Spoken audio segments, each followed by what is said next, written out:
Bismillahirrahmanirrahim. Assalamualaikum warahmatullahi wabarakatuh. Alhamdulillah, wassalatu wassalam ala rasulillah wa ala alihi wa ashabihi wa man walah. Wa asyhadu an la ilaha illallah wahdahu la syarika lah, wa asyhadu anna Muhammadan abduhu wa rasuluh sallallahu alaihi wa ala alihi wa sallam. Qala Allah subhanahu wa ta'ala, ya ayyuhalladzina amanu taqullaha haqqa tuqatih wa la tamutunna illa wa antum muslimun. Ya ayyuhan nasu taqu rabbakumul ladzi khalaqakum min nafsin wahidah wa khalaqa minha zawjaha wa bassa minhuma rijalan katsiran wa nisaa'a wattaqullaha alladzi tasaaluna bihi wal arham innallaha kana 'alaikum raqiba. Ya ayyuhalladzina amanu taqullaha wa qulu qawlan sadida yuslih lakum a'malakum wa yaghfir lakum dhunubakum wa may yuti'illaha wa rasulahu faqad faza fawzan 'azima. Amma ba'd. Ma'asyiral muslimin wal muslimat rahimani wa rahimakumullah. Kita memanjatkan puji dan syukur kehadirat Allah Subhanahu wa taala atas kenikmatan yang begitu banyaknya, kenikmatan yang tidak bisa kita hitung berapa jumlahnya, yang mana Allah Subhanahu wa taala masih memudahkan kita semua untuk melangkahkan kaki, kita duduk bersimpuh di salah satu rumah di rumah Allah Subhanahu wa taala dalam rangka kita menuntut ilmu agama. Ini merupakan suatu kenikmatan yang luar biasa, suatu kebaikan yang Allah berikan kepada kita semua, yang disebutkan para ulama bahwa kenikmatan menuntut ilmu agama itu adalah suatu kenikmatan yang jauh lebih berharga dibandingkan dengan kenikmatan dunia beserta isinya. Al-Imam Ahmad bin Hanbal, Imam Ahmad bin Hanbal, tatkala beliau menyebutkan tentang bagaimana keutamaan seorang yang menuntut ilmu agama, beliau mengatakan talabul ilmi la yu'adiluha syai'. Pahala, keutamaan menuntut ilmu agama tidak bisa dibandingkan dengan apapun juga, hatta dunya wa fiha, walaupun dengan dunia beserta isinya. Tapi kata beliau, in sahhat niyatuhu, jika benar niatnya dia di dalam menuntut ilmu. Maka Imam Ahmad ditanya, ya Imam, apa yang engkau maksudkan dengan benarnya seorang ketika menuntut ilmu? Niatnya benar bagaimana caranya? Beliau mengatakan ayyanwiya raf'al jahli an nafsihi wa an ghairihi. Engkau niatkan dengan menuntut ilmu agama untuk mengangkat kebodohan dari dirimu dan dari orang lain. Ini yang pertama, harus kita luruskan. Kita belajar ilmu agama ini adalah untuk apa? Yaitu kita untuk menghilangkan, mengangkat kebodohan dari diri kita. Karena manusia diciptakan Allah Subhanahu wa taala dalam keadaan bodoh, tidak tahu apa-apa. Wallahu akhrajakum min buduni ummahatikum la ta'lamuna syai'a. Dan Allah Subhanahu wa taala telah mengeluarkan kalian dari perut-perut ibu kalian la ta'lamuna syai'an, dalam keadaan tidak mengetahui sesuatu pun. Perhatikan, dalam keadaan tidak tahu sesuatu pun. Maka dengan belajar inilah ya kita akan meniatkan dengannya akan menghilangkan serta mengangkat kebodohan dari diri kita. Kenapa kebodohan terhadap agama ini adalah penyakit yang sangat berbahaya? Berapa banyak orang berani menentang ajaran Allah Subhanahu wa taala disebabkan kebodohan. Berapa banyak orang berani menentang Allah Subhanahu wa taala disebabkan kebodohan. Dan berapa banyak orang menghalangi manusia dari jalan Allah Subhanahu wa taala, dari jalan kebenaran, itu pun dikarenakan kebodohan. Ya, dikarenakan kebodohan. Ma'as muslimin wal muslimat rahimani wa rahimakumullah. Sekali lagi, kenikmatan menuntut ilmu agama adalah suatu kenikmatan yang sangat besar, Tapi jika kita meluruskan dan membenarkan di dalam niat kita, yaitu dalam rangka kita mengangkat kebodohan dari diri kita dan dari orang lain. Artinya apa? Setelah ilmu kita dapatkan, kita berusaha untuk mengamalkan, dan berikutnya kita berusaha untuk menularkan, mengajarkan kepada orang lain. Karena luar biasa Bapak sekalian, seorang yang dia memiliki sedikit walaupun ilmu walaupun sedikit, namun dia ajarkan kepada orang lain. Rasulullah SAW menyebutkan dalam hadis yang diriwayatkan Imam Muslim, beliau mengatakan, man dalla ala khairin falahu mithlu ajri fa'ilihi. Barang siapa yang menunjukkan orang lain kepada kebaikan, maka dia mendapatkan pahala seperti orang yang melakukan kebaikan tersebut. Ya, siapa menunjukkan kepada kebaikan, dia akan mendapatkan pahala seperti yang dilakukan orang yang mengikuti apa yang diajarkan.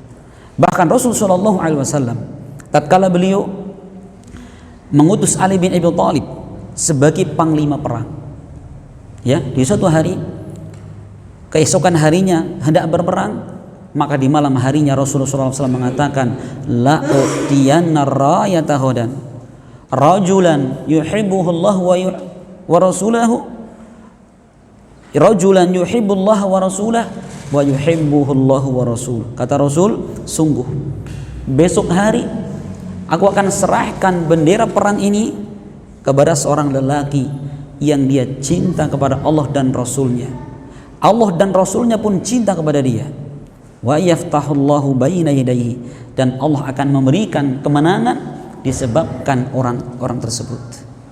Maka saat itu para sahabat semua GR, Pak. Semua caper sama Nabi.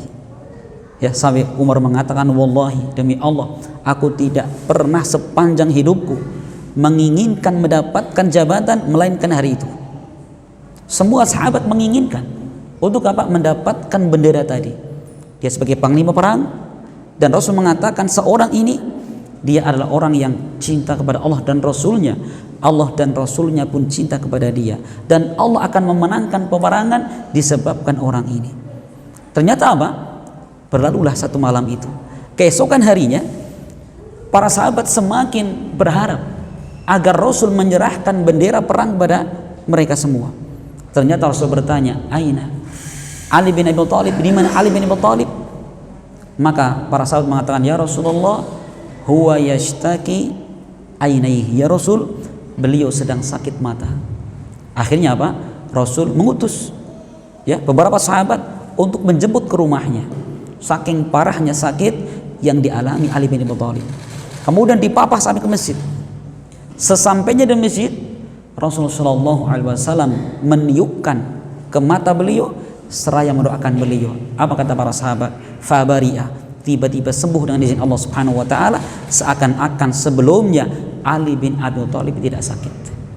Kemudian Rasul mengatakan, ya Ali, unfut ala rislika hatta tanzila bisahatihim thumma ad'uhum ila Islam. Ali, pelan-pelanlah saya serahkan bendera ini, kemudian hendaklah besok kamu pelan-pelan sampai kau bertemu dengan pasukan musuh. Kemudian kata Rasul, thumma ad'uhum ila Islam, kemudian ajaklah mereka kepada Islam. Wallahi la ayyahdiyallahu bika rajulan wahidan khairul laka min humrin na'am. Demi Allah, kata Rasul, andaikan Allah Subhanahu wa taala memberikan satu orang berupa hidayah disebabkan karena kamu, disebabkan apa yang kamu ajarkan, itu jauh lebih baik daripada engkau memiliki unta merah. Apa unta merah itu? Disebutkan para ulama bahwa unta merah adalah lambang kekayaannya orang-orang Arab. Sekaya-kayanya orang Arab, ketika mereka belum memiliki unta merah, belum dikatakan orang kaya sebenarnya. Masih semu kaya, masih setengah kaya sebelum memiliki unta merah. Kalau orang Banjar kira-kira mobil apa, Pak? Mobil apa kira-kira? Nah, antum kiaskan. Jadi kalau belum punya mobil itu belum dikatakan orang kaya. Di kalangan orang Arab di zaman itu, orang betul-betul kaya cirinya apa? Ketika mereka memiliki unta merah. Ternyata Rasul mengatakan satu orang saja yang Allah memberikan hidayah kepadanya dengan sebab yang kita jelaskan itu lebih baik daripada kita memiliki unta merah. Maka luar biasa ma'asyiral muslimin, Ini suatu keutamaan yang luar biasa. Dan ini Allah Subhanahu wa taala berikan bagi orang-orang yang mereka memiliki ilmu agama. Maka jangan pernah kita pelit.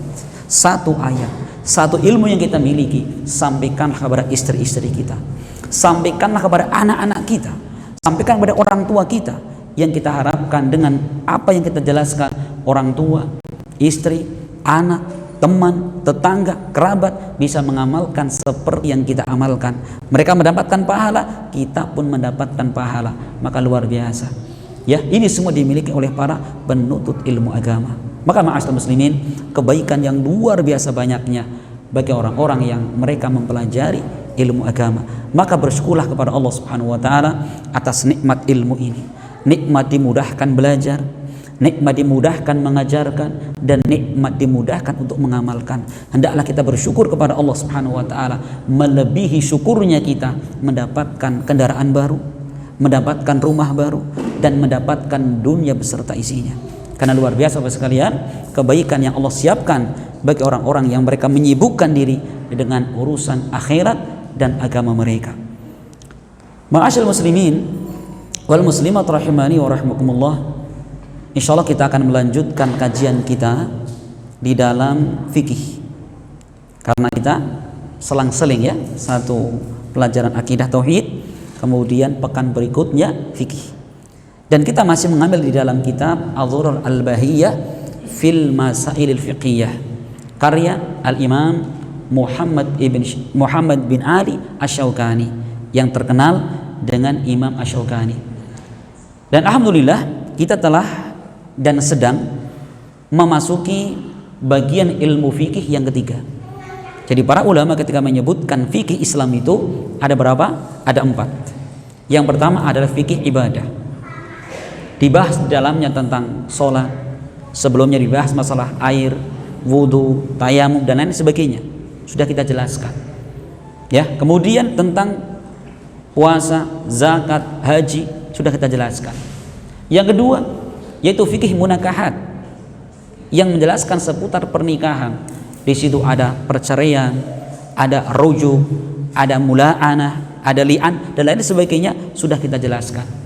Dan sekarang kita masuk bagian yang ketiga, yaitu fikih muamalah, fikih berkaitan tentang kita ya melakukan interaksi dengan orang lain. Di situ ada jual beli, ada sewa menyewa, ada utang piutang, ada wakaf, ada hadiah. Dan Imam Syaukani di sini beliau menjelaskan kepada kita yaitu tentang bab yang ke-12, yaitu babul ghasab. Bab tentang ghasab. Ghasab. Apa ghasab itu? Kita sering dengar istilah ghasab ya. Jadi kalau di pondok kadang-kadang itu ya, sendal nggak tahu yang pakai siapa. Ghasab, ya ghasab itu. Itu diharamkan dalam Islam ya. Nah, apa itu ghasab? Para ulama ketika menyebutkan tentang ghasab secara bahasa maknanya adalah akhdhu syai'i dzulman, mengambil sesuatu dengan kezaliman, bukan pada haknya. Ya, bukan dengan haknya. Itu Itu namanya ghasab secara bahasa. Akhdhu syai' dzulman, ngambil sesuatu milik orang lain dengan cara zalim. Apa zalim itu? Bukan pada tempatnya, bukan dengan cara yang benar. Adapun secara istilah syar'i, ghasab adalah al-istila'u ala haqqil ghairi dzulman wa udwanan bi ghairi haqq, yaitu menguasai ya haknya orang lain, menguasai haknya orang lain ya dengan kezaliman dan permusuhan dengan tanpa hak, dengan tanpa alasan yang dibenarkan secara syariat. Itu namanya ghasab secara istilah. Ya, maka kalau kita melihat istilah ini, ghasab itu cakupannya umum. Berarti kalau seperti itu mencuri ghasab masuk. Ya, jadi ghasab lebih umum daripada mencuri. Merampok termasuk. Ya, dia ngambil haknya orang lain. Ya, termasuk di situ. Nah, maka di dalam istilah syariat itu ghasab. Apa hukum ghasab itu? Ghasab hukumnya adalah haram berdasarkan ijma'nya seluruh kaum muslimin. Ghasab adalah haram berdasarkan dengan ijma' kaum muslimin. Dan dari dalam Al-Quran dan juga dalam sunnah Nabi SAW ada 3 dalil yang mengharamkan ghasab. Apa yang pertama? Yang pertama ada Al-Quran, yang kedua adalah sunnah Nabi atau hadis Nabi, dan yang ketiga adalah ijma' seluruh ulama kaum muslimin. Ya, bahkan orang yang punya akal, mereka pun akan mengatakan ghasab adalah perbuatan yang sangat zalim. Ya, sekarang apa bedanya ghasab dengan mencuri? Biasanya kalau mencuri mereka sembunyi-sembunyi, tapi kalau ghasab terang-terangan. Ya, dia mancing di kolam orang lain, lagi mancing atau nyemplung kolam orang lain. Pak, lagi nyuri Pak? Enggak kok, saya cuman lagi benerin ini yang cuman nyari keong misalkan ya. Nah, itu jadi terang-terangan bedanya. Nah, naudzubillah. Adapun dalam Al-Quran terdapat di dalam surat Al-Baqarah 188. Dalam surat Al-Baqarah ayat 188 Allah berfirman, wala ta'kulu amwalakum bainakum bil batil. Dan janganlah kalian saling memakan harta di antara kalian bil batil, dengan cara yang batil. Ghasab adalah batil, mengambil harta orang lain bukan dengan haknya. Ya, mengambil barang orang lain bukan dengan haknya. Dan di situ tidak pandang, lah ini punya paman ini, punya bibi ini. Jangan. Selama itu bukan punya kita, tidak boleh kita mengambil hak orang lain tanpa dengan seizinnya. Ya. Dan hal ini berdasarkan hadis Nabi SAW di dalam sebuah hadis yang diriwayatkan Imam Ahmad dan Ad-Daruqutni, dan hadis ini disahihkan Syekh Al-Albani rahimahullah di dalam kitab Irwaul Ghalil. Rasul mengatakan, la yahillu malum ri'i muslimin illa bi tibi nafsihi. Tidak halal harta seorang muslim melainkan dengan cara yang dia sukai pengambilannya. Perhatikan, kita punya harta, kita punya sesuatu, kemudian dipakai orang lain, apakah kira-kira senang hati kita? Tidak. Ya, tidak senang kita. Maka itu adalah apa? Tidak dihalalkan dalam Islam. Dan keumuman hadis Nabi SAW, yaitu tatkala beliau melakukan haji wada, dan kemudian beliau berkhutbah saat itu, dihadiri oleh puluhan ribu kaum muslimin. Dalam hadis Bukhari Muslim, di dalam khutbahnya Nabi Rasul mengatakan, fa inna dima'akum wa amwalakum wa a'radakum bainakum haramun ka hurmati yaumikum hada fi syahrikum hada wa fi baladikum hada.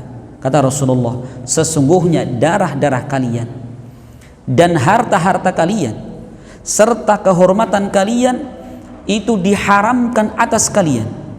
Perhatikan, jadi kita tidak boleh ngambil harta orang lain tanpa haknya. Tidak boleh kita menumpahkan darah seorang muslim tanpa haknya, atau kita merenggut kehormatan diri mereka tanpa haknya. Haram hukumnya. Kahurmati yaumikum hada, seperti haramnya hari kalian ini. Hari apa? Hari Arafah. Fi syahrikum hada, dan di bulan kalian ini. Bulan apa? Dzulhijjah. Wa fi baladikum hada, dan seperti haramnya negeri kalian ini, negeri Mekah. Perhatikan, Rasul ulang kehormatan kaum muslimin itu, harta kaum muslimin serta darah mereka itu, keharaman mereka seperti 3 ini, seperti hari Arafah, bulan Dzulhijjah, dan seperti haramnya tanah Mekah yang haram. Ini luar biasa, Rasul mengulang-ulang. Maka ma'asyiral muslimin, ini semua menunjukkan kepada kita tentang haramnya kita mengambil hak seorang muslim tanpa dengan cara yang benar.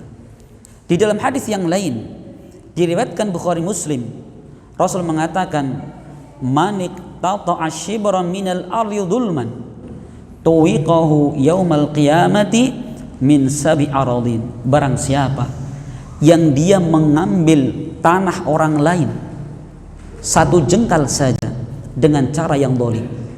Apa kata Rasul? Barang siapa mengambil tanah orang lain dengan kedoliman walaupun 1 jengkal, tuwiqahu yaumal qiyamati min sabi aradin, maka akan dikalungkan untuknya pada hari kiamat 7 bumi. 7 macam bumi dikalungkan orang tersebut. Andaikan dia apa? Mencuri tanah orang lain walaupun 1 jengkal. Bagaimana kalau mencuri sampai kemudian 1 hektar, 2 hektar?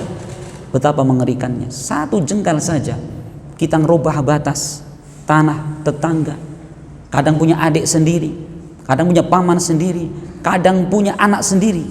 Naudzubillah. Itu adalah suatu kezaliman yang akibatnya kata Rasul menyebabkan dia menanggung luar biasa.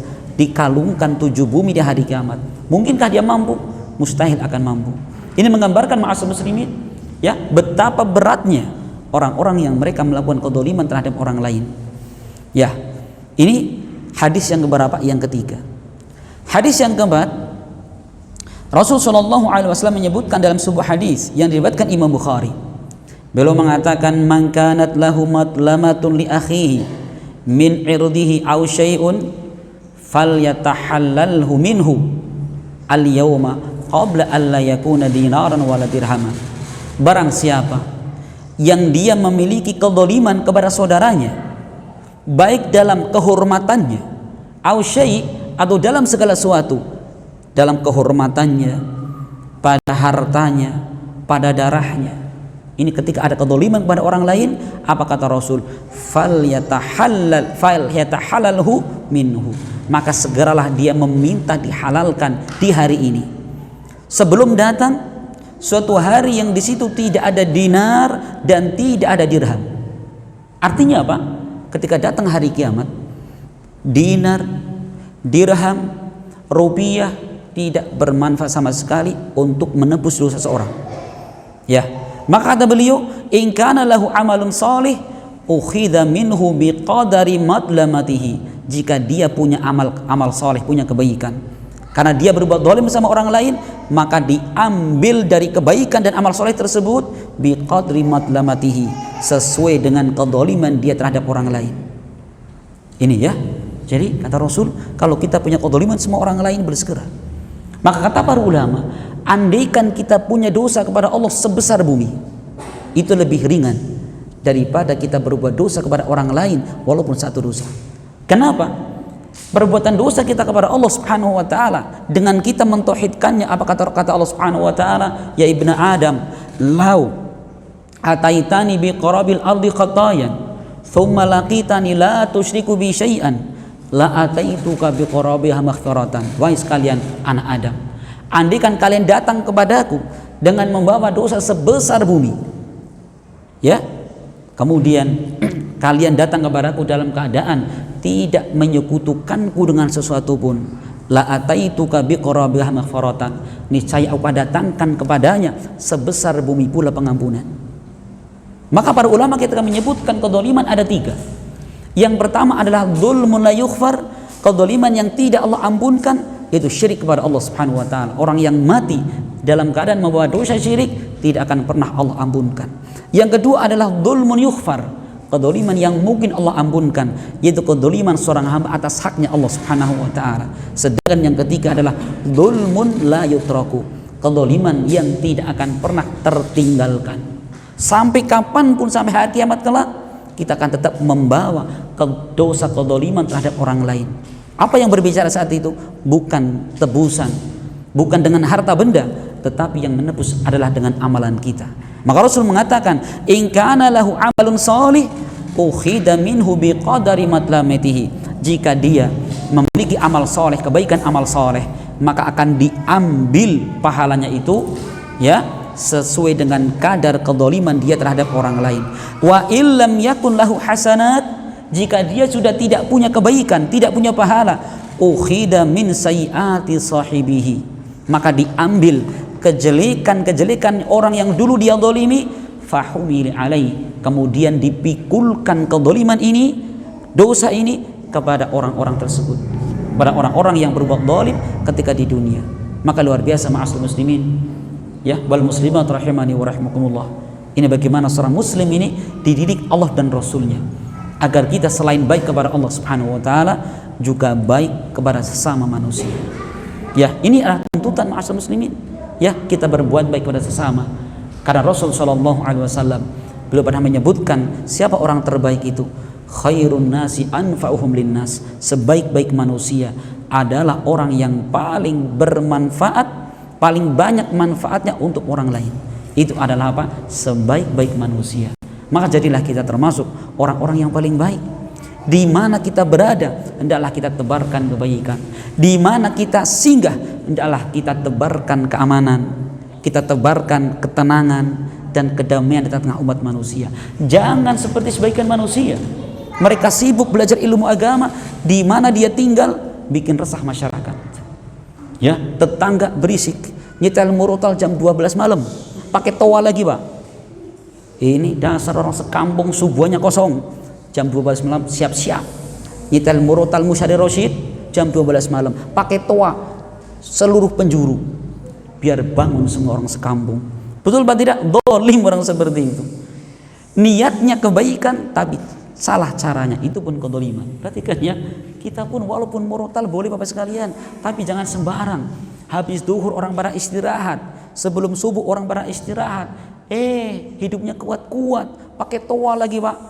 Ya, nanggap toa, orang Jawa bilang gitu. Masya Allah, itu kedoliman. Nah ini Bapak sekalian, ini adalah dalil-dalil yang menunjukkan kepada kita tentang diharamkannya yang namanya apa? Al-ghasab, yaitu al-ghasab. Kita akan membaca dari ucapan Imam Syaukani rahimahullah. Qala Syaukani, ya'thamul ghasibu wa yajibu alaihi raddu ma ukhida wa la yahillu malu mri'in muslimin illa bi tibatin min nafsihi. Kata beliau, seorang yang melakukan ghasab dia berdosa. Ya, dan wajib baginya untuk mengembalikan apa yang telah dia ambil. Perhatikan, dan tidak halal darah seorang harta seorang muslim melainkan dia ambil dengan cara yang disukai oleh pemiliknya. Masya Allah, Syaukani mengatakan bahwa orang yang ghasab itu dosa. Bahkan ghasab itu termasuk dosa besar. Kenapa kok saya katakan dosa besar? Karena para ulama ketika menyebutkan definisi dosa besar, seperti Syekh Muhammad bin Shalih Al-Utsaimin di dalam kitab beliau Syarhul Mumti' ala Zadil Mustaqni, beliau mengatakan dosa besar adalah kullu dzanbin rutiba alaihi uqubatun khasatun kal haddi wal wa'idu wal la'nu. Beliau mengatakan dosa besar adalah setiap dosa yang di situ ada hukuman secara khusus, seperti hukuman had, mencuri potong tangan, berzina dicambuk atau dirojam dan lain sebagainya. Itu semua dosa besar. Ya, wal wa'id, dan setiap dosa yang di situ ada ancaman. Di situ kita bacakan tadi bahwa orang-orang yang mereka mencuri, ghasab tanah tetangga walaupun satu jengkal, apa ancaman Allah Subhanahu wa taala? Allah akan kalungkan kepadanya pada hari kiamat 7 bumi. Mungkinkah kita kuat? Maka Bapak sekalian, mending kita didolimi daripada kita harus mendolimi. Mending kita didolimi walaupun tanah sejengkal, nggak ada masalah, daripada repot. Ya, monggolah diambil, itu toh nggak mengenyangkan. Bapak sekalian, masya Allah luar biasa. Kadang manusia itu betul-betul akal pikirannya tidak hidup. Cuman tanah satu jengkal kira-kira mau bikin apa Pak? Mau bikin istana, mau ditanam kayu, itu dimarahi sama tetangga seumur hidup. Itu punya tanah sejengkal ditanam pohon mangga misalkan, itu bikin onar masyarakat. Ya, ini kemudian dipertahankan, sedangkan adab yang Allah siapkan untuk mereka luar biasa. Nah, maka Imam Syaukani mengatakan seorang yang melakukan ghasab maka dia adalah berdosa. Maka kewajiban dia adalah mengembalikan, ya, dari apa yang telah dia ambil, karena tidak halal seorang muslim mengambil harta seorang muslim yang lainnya melainkan dengan cara yang disukai oleh para pemiliknya. Ini perhatikan. Maka kewajiban seorang yang ghasab yang pertama adalah apa? Dia segera mengembalikan itu semuanya. Ustadz, bagaimana kalau saya melakukannya zaman dulu Pak? Misalkan melakukan zaman dulu, ghasabnya jangan dulu, zaman SMP atau zaman SMA, zaman kuliah, belum dapat kiriman, ke warung makan, ya, makan nasi sama apa? Mendoan sama ayam, bilangnya Bu makan nasi sayur mendoan, padahal apa? Ngambilnya ayam. Oh ya sudah 3.500, padahal kalau ayam berapa? 10.000. Atau makan mendoan 5, ngomongnya 1, namanya darmaji. Dahar 5 maturi siji. Bagaimana darmaji itu? Zalim Bapak sekalian itu. Kapan kita ingat segera? Kita ingat segera. Bagaimana kalau andikan ternyata ibu kantin dulu sudah meninggal, kita datang ke SMK kita zaman dahulu, dicari kantin mana, kantin nomor 3 itu, punya ibu ini, waduh sudah meninggal 5 tahun yang lalu. Gimana antum bertobat kepada Allah Subhanahu Wa Taala? Gimana cara bertobatnya? Maka para ulama mengatakan jika kita betul-betul bertobat kepada Allah Subhanahu Wa Taala, maka kita datangi ahli warisnya. Ternyata ahli warisnya nggak tahu kemana, sudah pindah Kalimantan semua, nggak tahu di hutan mana mereka tinggal. Sudah kata para ulama, kita niatkan bersedekah sejumlah uang yang dulu kita ambil di jalan Allah Subhanahu Wa Taala, dan kita niatkan untuk orang tersebut. Pak Ustadz, dulu ghosoknya 30 tahun yang lalu. Berapa itu? Cuman 50 perak. 50 perak sekarang? Tidak. Kata para ulama, itu dikiaskan, dihitung. Kalau dulu kira-kira misalkan 50 rupiah, sekarang berapa? Lah itu dikiaskan. Ya enak, dulu gosoknya 10 juta. Ya 10 juta, atau misalkan 1 juta zaman dulu, sekarang kecil. Dulu 1 juta dapat rumah, sekarang 1 juta untuk jajan-jajan nggak cukup. Anak kuliah sebulan nggak cukup itu ya, Masya Allah. Nah itu ya, makanya apa ukurannya kata para ulama? Dengan ukuran emas. Kenapa? Karena dari tahun ke tahun harga emas itu selalu stabil. Antum lihat coba ya, sekarang harga padi 1 kintal misalkan 500, emas berapa? 500 sekitar kan? Itu coba mirip terus, mirip setiap tahunnya. Itu. Maka kewajiban yang pertama adalah dia mengembalikan. Kalau memang barang yang dia ambil masih ada, kembalikan barang itu. Bagaimana kalau barang itu sudah rusak, atau barang sudah tidak ada, atau sudah dimakan? Maka dia ganti yang semisalnya. Ini yang pertama. Yang kedua Bapak sekalian, ya. Sekarang bagaimana kalau ternyata yang dia curi, yang dia gosok adalah kambing? Ternyata kambing itu beranak pinak, ya, kambing itu beranak pinak. Maka beliau mengatakan di sini, yalzamul ghasibu raddal makhsub bi ziyadatihi sawa'un kanat munfasilatan aw muttasilatan.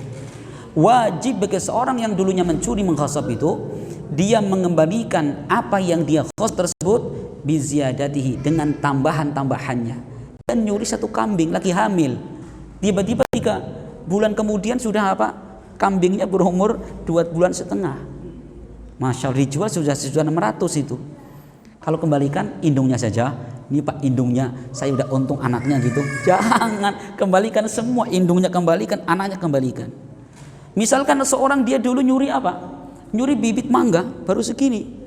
Masya Allah, begitu taklim sunnah paham tentang ghasab dosa besar, dia bertobat kepada Allah Subhanahu wa Ta'ala. Ya Allah, saya bertobat, saya kembalikan besok hari Pak, saya dulu ngambil bibit mangganya jenengan Pak, saya kembalikan, sudah buah, dipikul sama batangnya.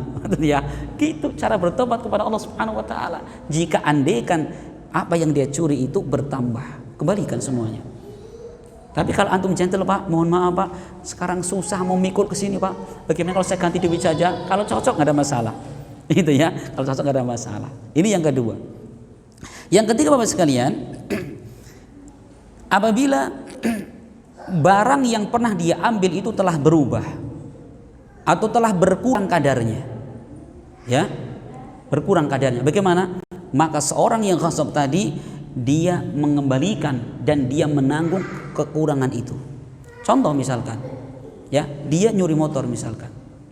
Motor ketika curi masih baru, harganya sekitar mungkin 17.500.000. Andai kan dijual 7.500.000, ternyata dia 5 tahun mencuri, kira-kira tinggal berapa harganya? 9 juta dapat? Berarti kan berkurang ini. Penyusutan ini, seorang yang mencuri tadi ghasab, dia bertanggung jawab membalikan kepada pemiliknya sempurna jika ada pengurangan di dalam barang yang dia ambil tadi. Itu ya. Ya. Kemudian yang berikutnya, bahwa segala sesuatu yang ditasarufkan, dipakai dengan hasil ghasab tersebut, hukumnya adalah batil. Hukumnya adalah batil Bapak sekalian. Jadi andaikan misalkan kita tadi ngambil motor orang lain, motor itu kita pakai untuk ojek, kemudian dapat hasilnya haram. Hasilnya haram. Kenapa? Karena pondasinya pokoknya itu adalah keharaman. Andaikan kemudian dia ngasih makan kepada orang tuanya, apa yang dia berikan kepada orang tuanya adalah haram adanya. Dia dulu nyuri ikan misalkan, nyuri ikan cair 1 biji, masih kecil segini, dia pelihara di kolam, dulunya kosong sama sekali nggak ada ikan. Kemudian dia taruh di situ, ikan cair pinak sampai beribu-ribu, Pak. Yang kembalikan cuma 1 segini. Pak, mohon maaf, tok, assalamualaikum Pak, mohon maaf, dulu saya nyuri ikan jenengan Pak, dulu segini Pak, berapa tahun, 3 tahun yang lalu, ini saya kembalikan gitu, ekornya dipakai gitu. Jangan 1 kolam berikan semua itu. Antum sudah bakar haram, antum jual haram, antum lagi pesta sama anak istri, syukuran istri hamil, haram semua itu.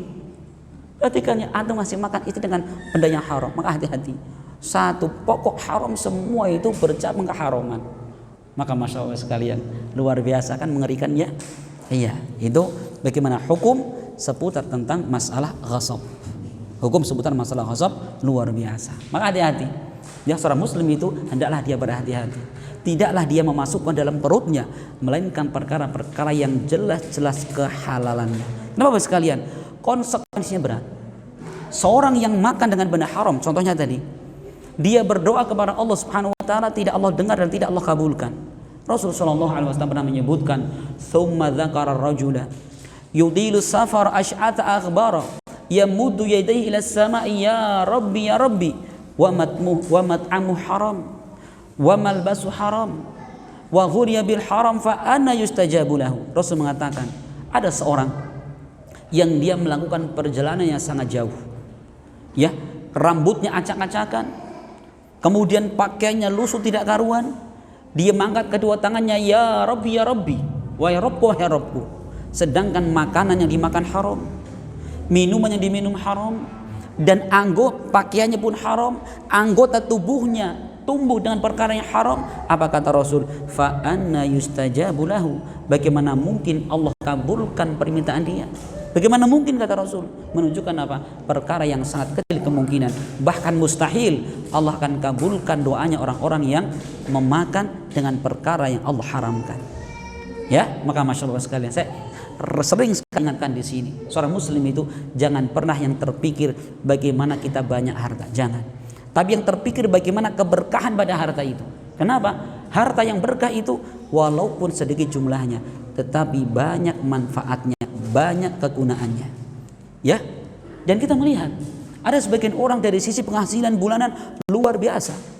Kita saja bergedek-gedek, sebulan gaji segitu, hidup di kampung, harusnya apa dia? Luar biasa. 1 kampung setiap bulan dikasih makan pun pantas. Tapi ketika harta yang dia dapatkan bukan dari cara yang berkah, maka sangat sedikit kemanfaatan, bahkan nyaris tidak ada manfaat sama sekali. Maka seharusnya setiap muslim ini memiliki semangat dalam berusaha, bagaimana kita mendapatkan keberkahan di dalam kita berusaha. Kemudian kata beliau, Syukri mengatakan, walaysa li irqil zalimin haqqun, dan tidak ada, ya, urat orang yang zalim memiliki hak. Itu apa? Ini sudah berlalu di dalam pembahasan kita tentang Ihyaul Mawad. Kita menghidupkan tanah yang tidak bertuan. Maka siapa yang pertama kali menghidupkan tanah tersebut, dia berhak memiliki dan mempergunakan tanah tersebut. Maka Rasul mengatakan, sebab itu orang yang ngaku-ngaku ya terhadap tanah tersebut, dia tidak punya hak sama sekali. Jika dia memaksa mengambil kedzaliman, Ustaz, apa mungkin terjadi? Terjadi. Saya pernah punya teman, dia di mana? Sumatera, di daerah Palembang. Dia cerita, Ustaz, dulu saya itu merintis kebun ini, saya buka 4 hektar hutan belantara. Beliau dengan istrinya berdua babat hutan 4 hektar, Pak. 4 hektar berdua sama istrinya. Sini bikin kandang kambing, tidur di kandang kambing, dia cerita. Berbulan-bulan itu sama istrinya, babat hutan. Setelah itu sudah bersih, dia tanami karet. Begitu karetnya sudah gede segini-gini, umur sekitar setahun lebih, ada orang datang, Pak, pergi. Ini punya saya. Masya Allah. Iya, kita kalau di hutan gitu, Pak. Kalau di sini nggak terjadi ya, di hutan terjadi itu. Pergi, Pak, ini bagian saya. Kata teman saya orangnya gede, sudah mau depan atau belakang, tak lepas baju saya. Ayo, golok apa celurit kata dia gitu. Pergi orangnya tersebut. Ya, itu terjadi seperti itu. Maka andaikan orang seperti itu dia mempertahankan hartanya sampai meninggal, apa kata Rasul? Wa man qutila duna nafsihi fahuwa syahid. Barang siapa yang terbunuh dalam rangka membela hartanya, maka dia mati dalam keadaan syahid. Ini perhatikan bagaimana Rasul mengajarkan kepada kita, yaitu muslim adalah orang-orang yang memiliki sifat pemberani. Ya, antum punya istri diganggu di jalan, udah damai-damai saja. Bukan seperti itu. Ya, muslim itu panas ketika apa? Anggota keluarganya dilecehkan, seorang wanita muslimah dilecehkan, dan itu wajib cemburu seorang muslim dimanapun mereka berada. Itu baru seorang muslim yang memiliki apa? Ghirah, kesemangatan, kecemburuan terhadap agama mereka. Gimana? Kita azan dulu apa langsung lanjut? Gimana Pak DKM? Lanjut saja nggih? Masya Allah, tinggal insyaallah beberapa menit lagi. Kemudian kata beliau, wa man zara'a fi ardi qaumin bi ghairi idnihim falaysa lahu minaz zar'i syai'un. Barang siapa yang dia menanam di tanah orang lain tanpa seizinnya, maka dia tidak punya hak sedikit pun di dalam tanaman yang dia tanam tadi. Perhatikan ya, ada tanah orang, tiba-tiba ditanami apa? Tanami kangkung misalkan. Yang datang, ini kebun saya ditanami siapa? Maka yang nanam ini di tempat orang lain tidak punya hak sama sekali. Hal ini berdasarkan sabda Nabi SAW ya, yang diriwayatkan Al-Imam Tirmidzi. Rasul pernah mengatakan, man zara'a fi ardi qaumin bi ghairi idnihim falaysa lahu minaz zar'i syai'un walahu nafaqatuhu. Barang siapa yang dia menanam sesuatu di tanah orang lain tanpa seizinnya, maka dia tidak punya hak sama sekali dari tanaman tersebut. Walahu nafaqatuhu, tapi dia berhak untuk apa? Mendapatkan apa yang dia telah keluarkan dari biaya untuk menanam tersebut. Kalau misalkan dia mau, sudah Pak, saya mau ngangkat pohon durian yang sudah gedenya badan orang, gimana saya? Sudahlah, saya minta ganti rugi saja. Dulu saya habis tenaga sekian, bibit sekian. Kalau ternyata pihak pemilik tanah meridhoi, silakan. Ya, kalau tidak, monggo, pokoknya ambil. Kalau ternyata yang punya tanah kekeh, maka dia pun tidak punya hak sama sekali. Ya, itu kalau ternyata yang punya tanah tidak menghendaki. Ini masya Allah. Ya, kemudian kata beliau, waman gharasa fi ardi ghairihi gharsan rafa'ahu. Barang siapa yang menanam di tanah orang lain, ya, dengan suatu tanaman, maka kewajiban dia adalah mengangkat tanaman itu. Diangkat itu. Kenapa? Dia menanam di tempat orang lain, maka haram hukumnya. Kemudian kata beliau, wala yahilul intifa'u bil maqsub. Ya, dan tidak halal seorang yang dia memanfaatkan benda yang dia ghasab tadi. Benda curian tidak halal, apapun yang dia pakai. Jika tadi saya gambarkan motor, kemudian dia jadikan untuk berusaha sana kemari, dia dapat keuntungan dari motor curian tersebut, bagaimana? Semua hasilnya ada diharamkan. Ya, maka semua hasilnya adalah diharamkan. Ya, iya. Kemudian kata beliau, waman atlafahu fa alaihi misluhu au qimatuhu. Dan barang siapa yang dia ini merusak, ya, atau bahkan menghilangkan sama sekali benda yang dia ghasab tadi, maka wajib bagi dia adalah untuk apa? Mengganti senilai dengan barang yang dia ambil tanpa izinnya. Perhatikan ya. Jadi kalau kita mengghasab misalkan motor atau sendal orang putus, bagaimana? Dia wajib mengganti sendal dengan merek yang sama, kualitas yang sama. Tidak boleh kurang daripada kualitas yang dia curi saat curi dia. Kalau lebih boleh. Sebagai bentuk tobatnya dia kepada Allah Subhanahu wa taala, dia bersedekah kepada pemilik barang tadi ya. Iya.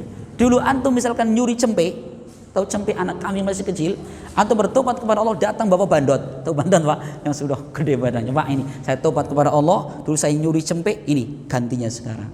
Senyum, bagus, nyuri lagi besok ya.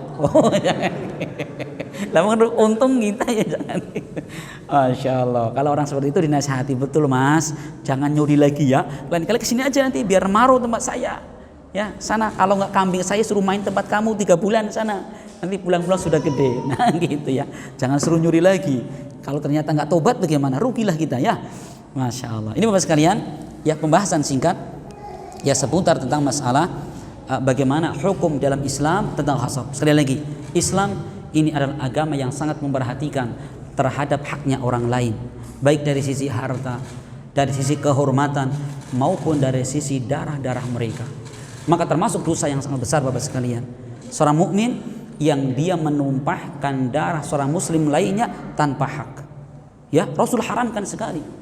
Bahkan Allah Subhanahu wa taala berfirman, "Wa man qatala mu'minan muta'ammidan fajaza'uhu jahannam khalidan fiha wa ghadiballahu alaihi wa la'anahu."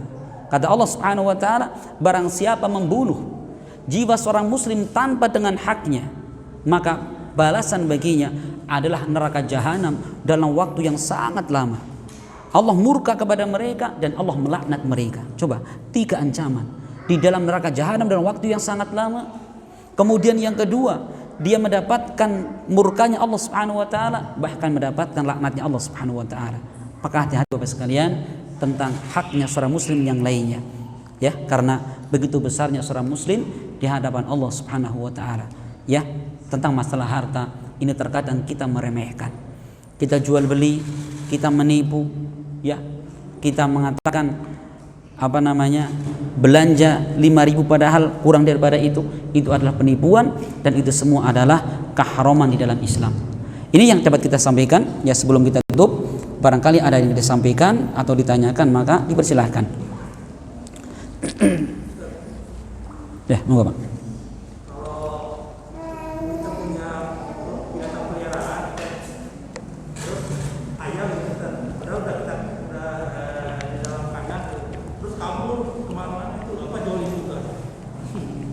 Ya, jadi gini. Kalau ternyata ayam kita sudah berusaha, ya, di kandang dikasih makan, dasar ayam memang bandel, diserotok pintunya jebol, kemudian apa? Makan padi tetangga. Bagaimana seperti itu? Di dalam Islam, maka pemiliknya itu dia wajib mengganti rugi. Ya. Beda dengan umat terdahulu. Kalau umat terdahulu aneh sekali syariatnya. Umat terdahulu kalangan Bani Israil syariatnya beda. Kalau mereka punya sapi yang suka nyerodok, kemudian lepas orang sampai mati, bagaimana? Sapinya itu kisos, dibunuh, nggak boleh dimakan. Yang punya sapi bebas, gitu ya. Tapi Islam tidak. Kalau dia punya ayam, kemudian dia ganggu punya orang lain, maka kewajiban orang yang memilikinya dia ganti rugi ya terhadap kerugian yang dimiliki oleh orang-orang lain. Gitu ya. Ini Masya Allah. Monggo Pak.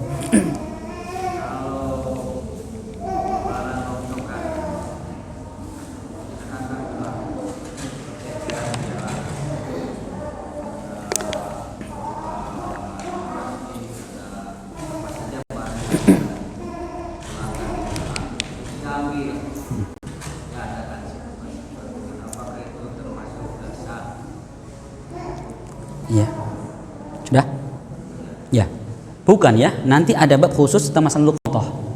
Luqatah itu adalah barang temuan. Bagaimana barang temuan itu? Para ulama merinci. Jika barang yang ditemukan itu secara adat kebiasaan manusia akan dicari jika hilang. Contoh HP Pak. HP harga 3 juta. Luqatah ini, rezeki nomplok gitu. Kan ya. Itu bukan luqatah itu. Itu adalah amanah yang seharusnya dia untuk tawarkan kepada pemiliknya. Perhatikan, itu keliru ya.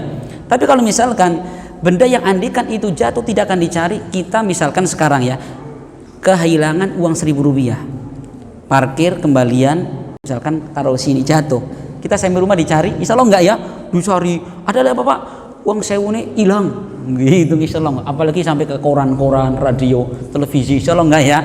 Nah makanya kalau barang-barang yang sifatnya remeh, apalagi barang yang sudah tidak ada gunanya, yang tidak dipelihara, maka itu